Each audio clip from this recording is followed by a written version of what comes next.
So Deacon Leo, you look ready to go there. Oh, yeah, we're almost ready. When the disciples are ready, the master will appear. Yes, that's right. Okay, well, welcome everybody to episode 1 of Heal View. And our discussion today will center on the COVID-19 crisis, which has led to a hunger crisis in Nigeria. And I'm here, I'm Nick Costello, I'm the president of HEAL, and I'm with Deacon Leo Okonkwo, who is the founder of HEAL and the Messengers of Justice Sisters. So I'd like to play a quick intro video for you all right now before we begin.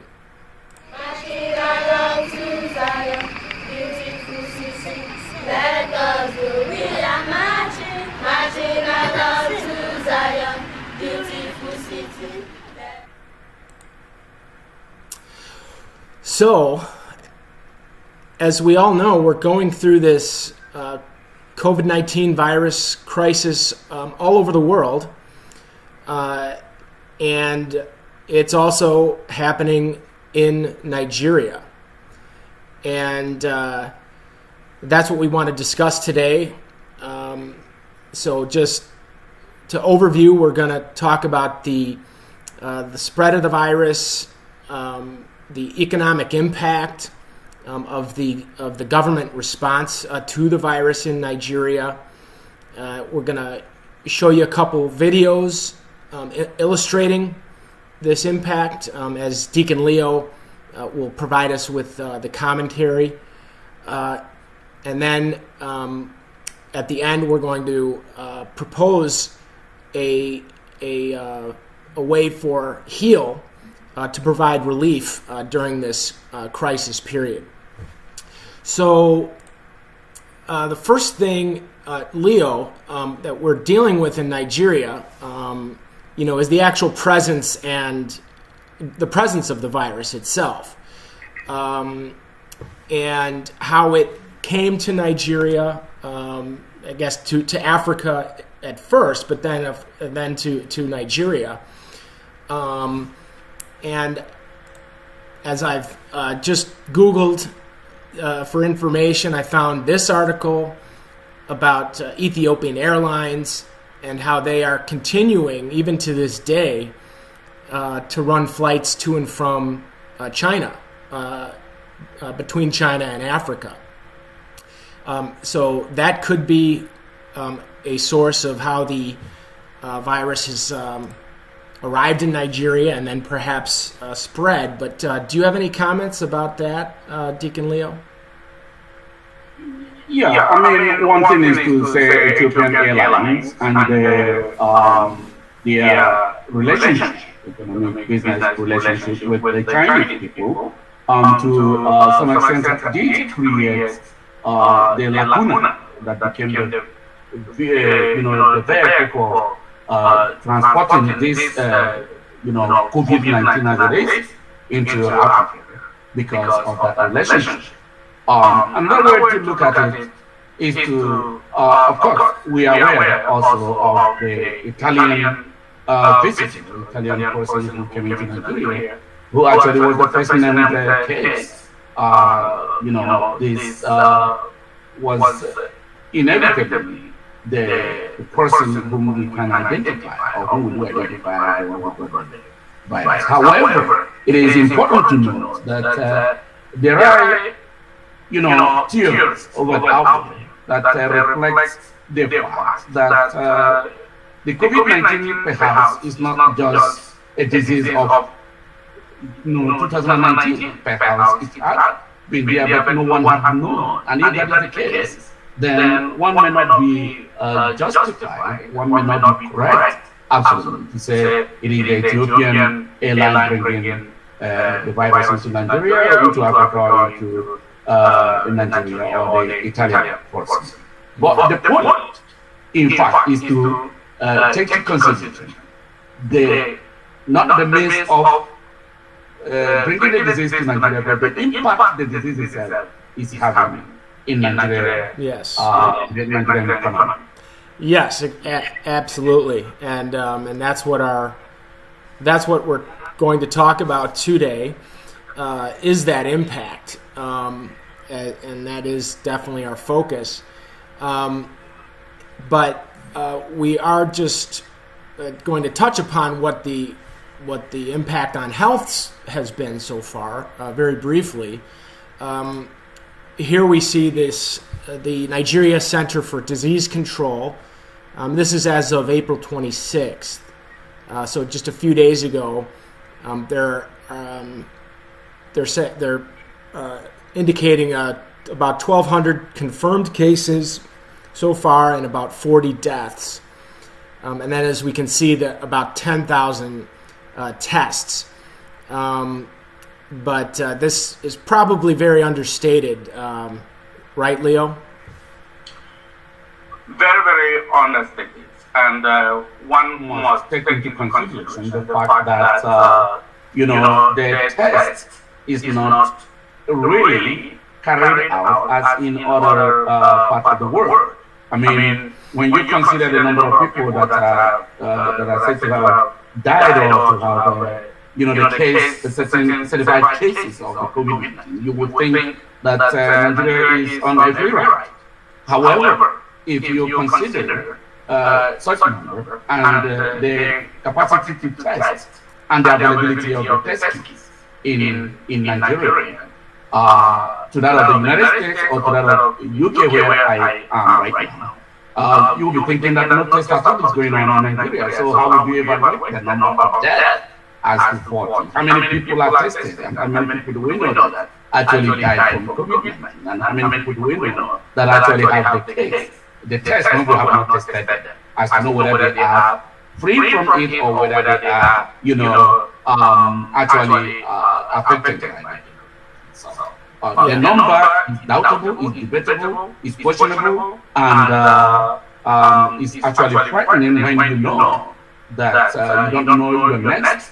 People are all rubbing their shoulders, nobody knows who is infected or who is not infected. Yeah, that's right. And not only that, knowing who's infected or who's not infected, but how dangerous or how fatal the disease really is, in Nigeria among Nigerians. So, if it is much more widespread and people have gotten COVID-19 and recovered from it, then the question becomes, how fatal is it? How dangerous is it? And are these lockdown measures that we're going to look into right now necessary, or are they doing more harm than good? So now, as far as the economic impact of the lockdown measures, and not just in Nigeria, but in Europe and the United States, is having a dramatic impact on the Nigerian economy. And as this article here indicates, it's really hit the oil price. So Nigeria's crude oil is down to $12 a barrel.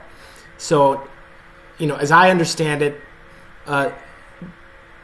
crude oil exports are the number one source of foreign exchange reserves in Nigeria. So I guess that means the U.S. dollars. The dollars that Nigeria has on hand predominantly comes from their oil exports. So now this is really a factor that creates an economic problem, right? Yeah, one would not doubt the fact that the tumbling of oil prices in Nigeria has an inevitable economic, financial, or physical impact to the Nigerian economy and Nigerian status of affairs. However, I would like to score the fact that this could be as a result, one may say, the recession due to COVID-19. But I beg to differ, because the situation of Nigerian economy has more to it than COVID-19 has caused. But what COVID-19 has done is to worsen the condition. Otherwise, the economy, the oil economy is actually centered around the aristocrats, the politicians, the powers that be.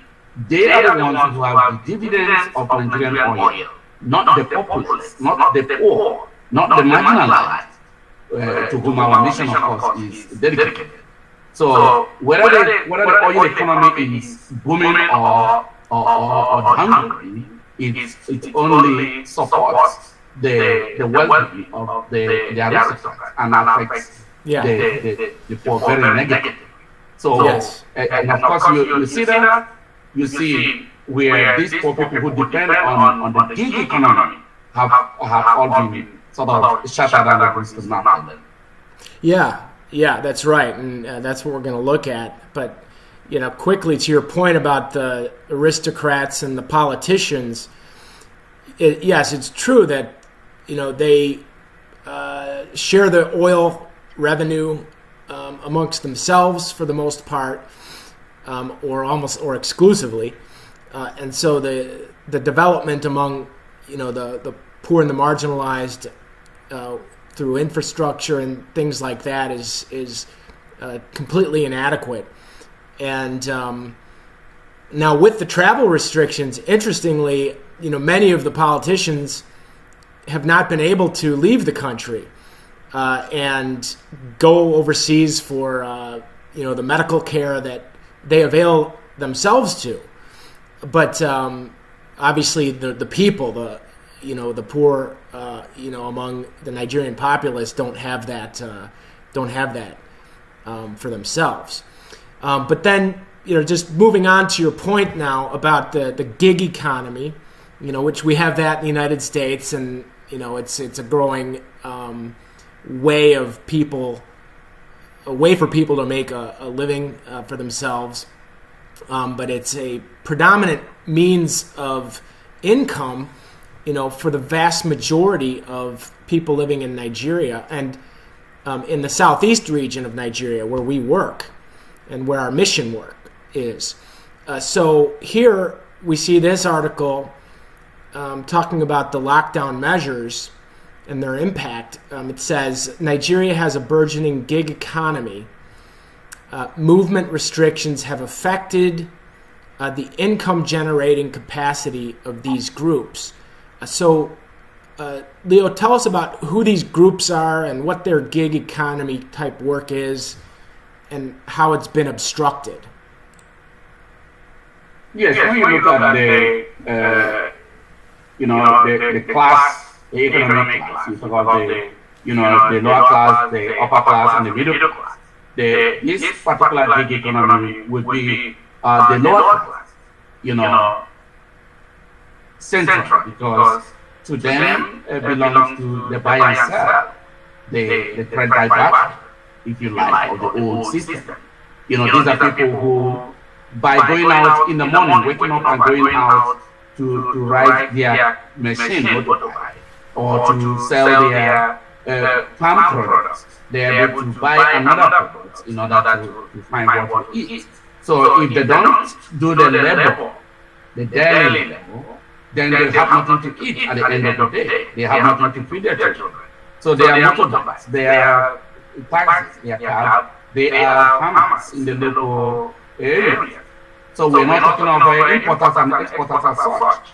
So these are, and neither are we talking about politicians. So when these people lack the means to dispose, market-wide, commission their resources in order to acquire what they need for consumption, then they lack the resources. So the gig economy are those who, as it were, would depend on such means of living. Yeah. So, and transportation too are reduced because of the lockdown. Yes, and that transportation restriction it's preventing those transactions from taking place, those cash transactions that take place that are the source of income for people in all these different gig economy type jobs. And so, I mean, I've seen it. I've been to Nigeria 5 times now, and you've brought me around, and I've seen the people selling water on the streets, corn out on the streets, all these different things that we stop on the roadside and we buy it. So now that's been severely restricted, to prevent the spread of the disease, which is a good reason. Right. But now this is causing major problems that it looks like the government is unable to handle. People are getting desperate, and so I want to just share with our viewers now this next screenshot about how you can see the headline: COVID-19 is exacerbating food shortages in Africa. So the first bullet point there says COVID-19 is set to radically exacerbate food insecurity in Africa. Lockdown measures have disrupted internal supply chains, halting food production. Okay, so what that's referring to here is there are food producers in Nigeria. They don't export all of their food. You have the local farmers. You have rice mills. And people, and the operators of these are saying that they can't sell anything because the police are preventing the buyers from traveling, to purchase what they need. And then this third bullet point here says, with regard to exports and imports, the continent is more dependent on food externally sourced. But countries are reducing exports, meaning Africa can't import the supplies it needs. So, in this article, which I read, it mentioned how India, is the largest exporter of rice to Africa. But they've ceased exports just to save the food for their own country. So that's put a major obstacle in Nigeria's path, for obtaining their food. So, would you like to elaborate on this dynamic, Leo? Yeah, I think the importation of food is an issue, but I think also the lockdown with regard to the restriction, the difficulty that it creates in allowing the people to buy and sell what they themselves were able to produce.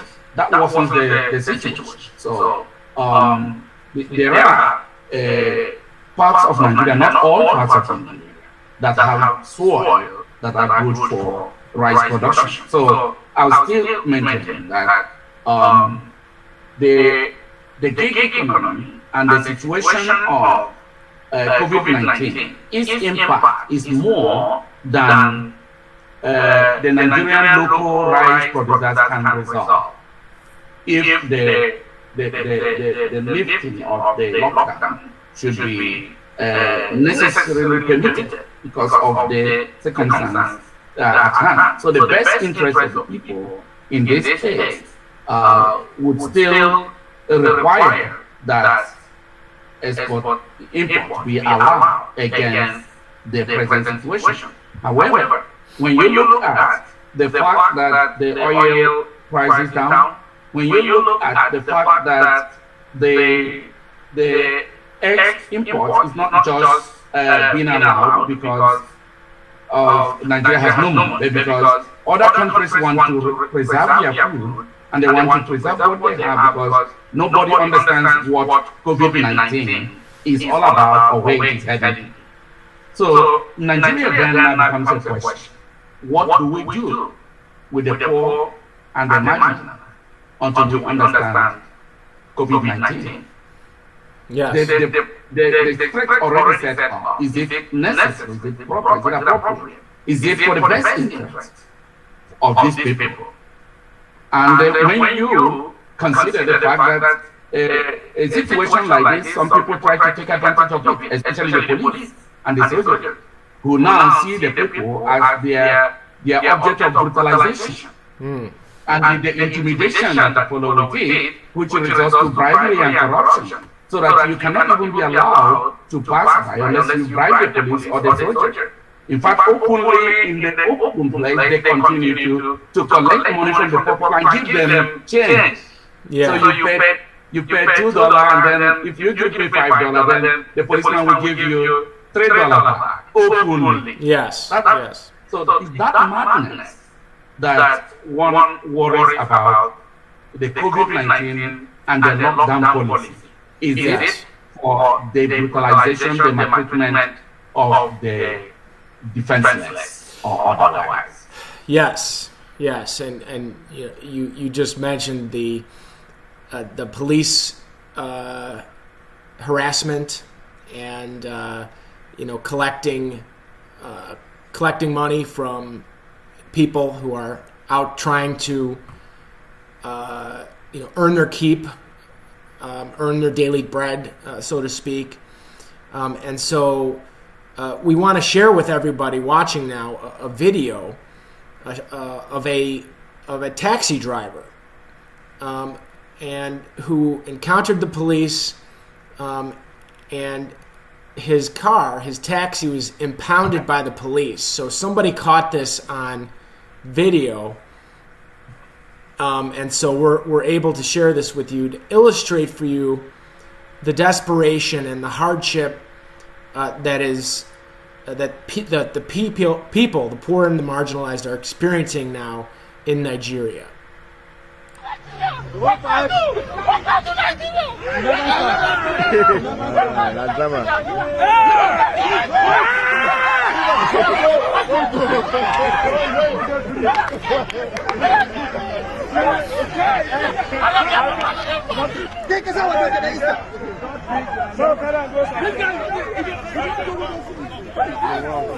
you do?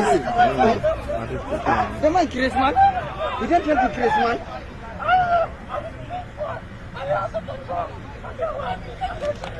You don't show me like this. What did I do? Why you did provoke? I know they provoke. I be a dog boy. I get children, I get wife. No money, I can't find to chop. No money, nothing. You tell us keep for us, Papa. What do you want more do? Nothing. When I fear hunger virus pass coronavirus. As you can't come on your clothes now, waiting you achieve. I achieve everything. I want me the words, yeah. It ain't hot for us. It ain't hot. One die, they won't kill us. What do we do? I'm the best now. This is my kids. This one is now. What I go job? You want my go rob? My go rob, my carry gun. So we can see there. It was a very distressing video, and this young man out with his taxi, with his car, trying to work, trying to feed his family, which he mentioned there, that he has a wife, he has children, and the reporter asked him what about the coronavirus, and he came back and he said, I don't fear the coronavirus, I fear the hunger virus. So what do you think of that? Yeah, the difficulty of understanding how human nature and human condition and the extent that it can lead man to a state of no duty, imposed on him, which he has no control. I mean, when you look at the situation there, you question the mental capacity And you know very well that there is no mental problem there, there's no psychiatric issue there. But that is only a way of expressing absolute dehumanization, absolute, dignity being derailed by a young man or by an adult who feels he has a responsibility to take care of his family, to take care of his wife, children, to support a breadwinner who, by virtue of what has happened, have no source of sustenance. So it's like, you have taken everything I have, because the basis of my existence is not just being there for my family, but also doing something to provide for them. Now that I have been incapacitated, I have been reduced to a state of worthlessness, and so my dignity is hurt. And so that is the meaning of nakedness. That's the meaning of death. So it is very obvious that the young man was lamenting over the internal crisis of the family, the pain in his family, in his household. And that's a replica, example of what is happening in other homes. Yeah, that's right, and that video there is representative of what many people are experiencing. So it's not, just a one isolated incident. I mean, this is something that's spreading throughout Nigeria right now. Which is why we're doing this video, and which is why we want to address it as HEAL, as Home to Enhance African Life, in whatever capacity we can. So now we just want to talk about the effort. The government is attempting, to provide some relief, but it's been somewhat inadequate. I mean, we mentioned the economy. The impact on the economy of the lockdowns, but the Nigerian government has its own way of providing relief, but as we'll see, we have another video to show you. There have been some food distribution efforts. But this video will show you and illustrate the inadequacy, of those efforts. So we'll watch this video quickly, and then we'll let Deacon Leo comment on what we're seeing.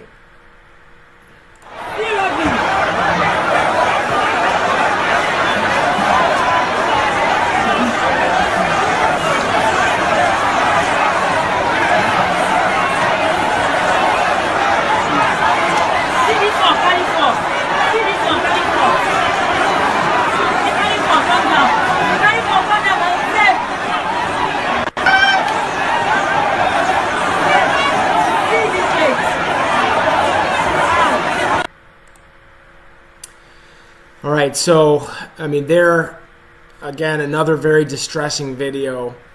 Of course, there's a food truck there distributing bags of rice, but you can just see the crowd there, and the supply just not meeting, the demand that's out there. And I think that video really speaks 1,000 words, as they say. But what do you think, Leo? It's good to look at the video and what it is portraying to distribute. It beats the definition of a bag of rice. To see how easy the carriers are lifting it up and throwing it into the crowd. You don't throw a bag of rice like that, even if you are Killing, they say in African watch, who is a man that is able to lift heavy objects, So that's it. My interest in the, in the vehicle and the scene is the fact that there was no social distance. Is the fact that such a crowd was very enormous. It was like in thousands. of people that are gathered and that were scrambling like ants, rushing around a food that fall off the master's table. And you can see people on each other and people scrambling for the bag of rice that is thrown into the air. And one wonders whether there is any testing that took place before those people entered into that stadium or into that place where they are sharing rice, and to be sure that all of them who enter there have been tested and they have all been certified to be free from coronavirus.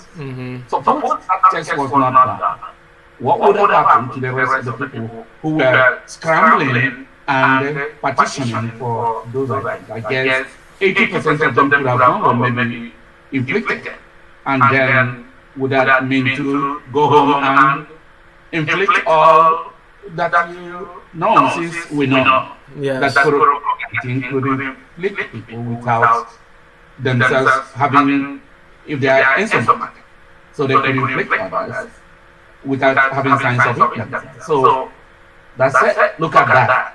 And that is one way we are sending people home, making sure they don't come out, making sure they come out, we brutalize them with our police force, and at the same time, we are gathering such mammoth crowd in a place and having them mix up and scramble for peanuts that we have given to them. So what actually are we doing? Yes. In the northern Nigeria, that's not the case. No. That's not the case in other places other than in the southeast where you have this demonstration. So is this an inevitable step to inflict the people and have them die? And we call it really. Right. Yeah. I mean, that's a great point. I mean, no social distancing there in that scene and that food distribution relief,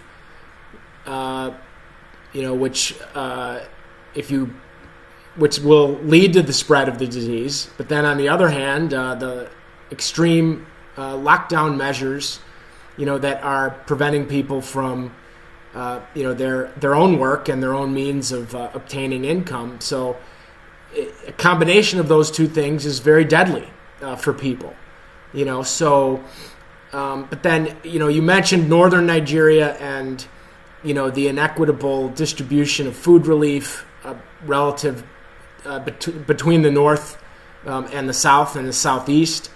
And now that's another video that we can discuss, the discrimination and the double standard and how different regions in Nigeria are treated because of political, cultural, religious dynamics. So that's a huge problem in and of itself. That we will be talking about in other future broadcasts like this.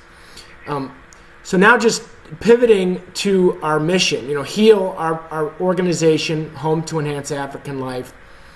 Our mission is forming servant leaders through education, poverty relief, and entrepreneurial skills training in the self-emptying spirit of Christ. So we have 2 schools in 2 rural villages in Imo State, which is Deacon Leo's home state. It's in southeast Nigeria. And the schools have been closed in compliance with the state directives for this lockdown period. So all of the day students have gone back to their homes. So that's maybe about 400 or so. But then we have our boarding students. Between both schools, there's over 100 of them.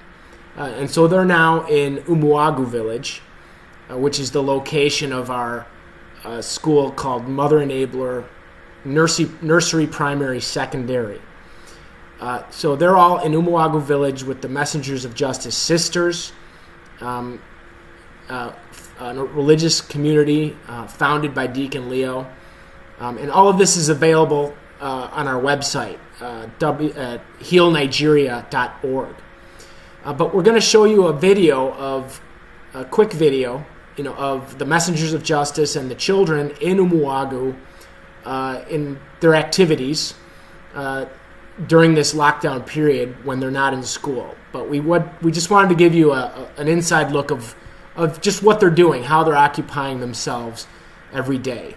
So we'll show that now and then go from there.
Okay, so we saw some farming work being done there, and we saw some prayer in the chapel there in Umuagu.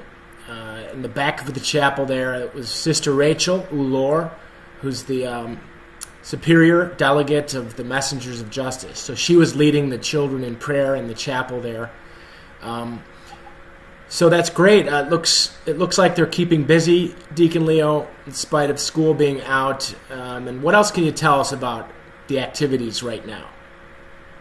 Yes, what you see there is the messengers of justice and the children at work and also trying to help themselves by homework and keeping busy. What you saw too is our primary activity, that's prayer. We pray for the world. We pray for our collaborators, we pray for our missionaries, and we pray for the master, the poor and the mighty. But what you did not see is the messengers of justice in the rural villages going into the poor to assist them, to feed them. Yes. These messengers of justice, missionaries, have given up their food for the month in order to feed these poor people. And so we, right now as I'm talking to you, we don't have any assistance from anyone, neither from you, our collaborators. You know that very well, as at this day. But the missionaries, from what they have as their food, are out in the village now, going through the diocese of going through the villages, the community, trying to give to the poor what they have from their own resources. And I supported them to do that sacrifice. I know that it will help some people. So by our own stripes, by our own wound, by our own starvation, let the master, like the pelican we are, the bird, the pelican bird, that feeds his children from his own flesh. That's what we decided to do in COVID-19 in this year. Right now, that sacrifice is being made. And so we come back to you to ask what you can do to support the messengers of justice in the decision they have made to feed and to support those infected, those, with heavy impact, Yes. the burden of COVID-19. Yes, that's right, Leo. And, as I mentioned, there are two villages where our schools are located. One is called Mbise, the other one is called Umuagu. That's the village you just saw in the video. And surrounding that property that we just saw are the villagers. And these are the people whose children attend our schools. And they support our school. They support our mission, of forming servant leaders among their children. They also provide a measure of security for us because, they know that this is a mission that God is overseeing. And so this situation, it really reminds me of the gospel, and it reminds me of the crowds that came to Jesus and the disciples who came up to Jesus and said, send the crowds away because we can't feed them, so that they can go buy themselves some food. But we know right now there's no buying any food in Nigeria because of these lockdowns. It's been severely restricted. So what HEAL wants to do, what Deacon Leo and I have decided we need to do, is to become, for the time being, an emergency food relief organization. So this is another program we need to adopt and be able to execute on behalf of the people who are experiencing this very real hunger now in Nigeria. And how many people are dying of hunger right now in Nigeria? Actually, Deacon Leo, a friend of mine, just contacted me and told me that her mother died of hunger in Nigeria. So I don't know what state, but to our viewers, this is what's happening right now, and this is why we're going to share with you what our plan is and what we're hoping to do, and that the Holy Spirit will empower us to do, all of us together. So this is our plan. We're calling it Operation Food Bridge, and this would be for the people in the villages immediately surrounding our two schools, to feed them, hopefully through to the end of the lockdown period. And that's why we're calling it a food bridge, to get them across this valley of hunger until the end of this crisis. So we like to get 1,200 bags of rice, 200 bags of beans, 10,000 cans of tomatoes, and that would be 50 cartons of tomatoes. And then spices that would go with that. And our plan is to just distribute these dry foodstuffs to the villagers directly, so that they have something for their families to carry them through, so that they don't have to go out and get harassed by police, or resort to desperate means to survive. So, there's one of two ways that we can do this. The first way is much more expensive. That would be if we raised the funds to buy all of this food and sent that over to Deacon Leo and the Messengers of Justice to go buy at the local markets. But the inflation is so heavy now, is so high in Nigeria for bags of rice and beans, and as I mentioned, because of the the import restrictions and the food production restrictions, the prices have skyrocketed for these dry foodstuffs in Nigeria. And this would cost us over $100,000 just to raise the money to buy the food. So the second way would be to get this food donated. Here in the United States, where our food supply, at least to this point, is still active, it's still functioning, and to ship all of these foodstuffs over to Nigeria by ocean freight, and then to ground transport them to Umuagu and to Mbise for distribution, which the Messengers of Justice would oversee. So we're coming to you, we're appealing to you. Maybe it would be a combination of those two methods, raising funds, but then also getting food donated and then distributed, so that HEAL can enter into this space of providing emergency relief. And the government of Nigeria right now needs all the help it can get. So we're also working well, I'll let Leo speak about this element of obtaining a waiver.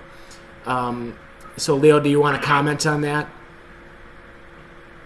Yeah, you already have made good points about the issue of exemption waiver from the Ministry of Finance in Nigeria is a necessity because this is a charity.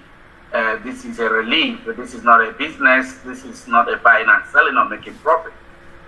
So one would expect that the Ministry of Finance should be able to give us a waiver. But given the lockdown and also given the corruption and circumstances or situations in Nigeria, this waiver might be very difficult or might take a longer time to get unless if we have connections that will enable us to bypass certain red tapes or bureaucrats to get this done. And that's why I'm also of the opinion that whatever we can do to speed up the help we want to render for, so that we don't get ready for the help, and by the time we are ready with the help, the people we want to help have already died of the help, lack of help we want to render to them. So the waiver is important. Also, alternatives will also be appreciated. Yes, yes. So, any of you watching right now, I mean, if you have information that can help us on how to, what we'd like to do is get some official support and potentially communication on our behalf to the United States Embassy in Lagos in Nigeria, mentioning that our organization HEAL, in collaboration with Water for Life, which is Deacon Leo's NGO in Nigeria, want to provide food relief.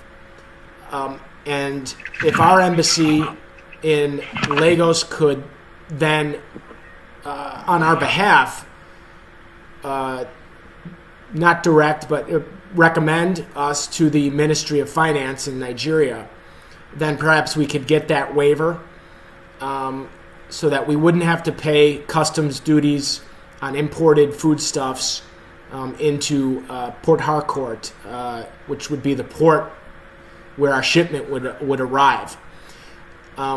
So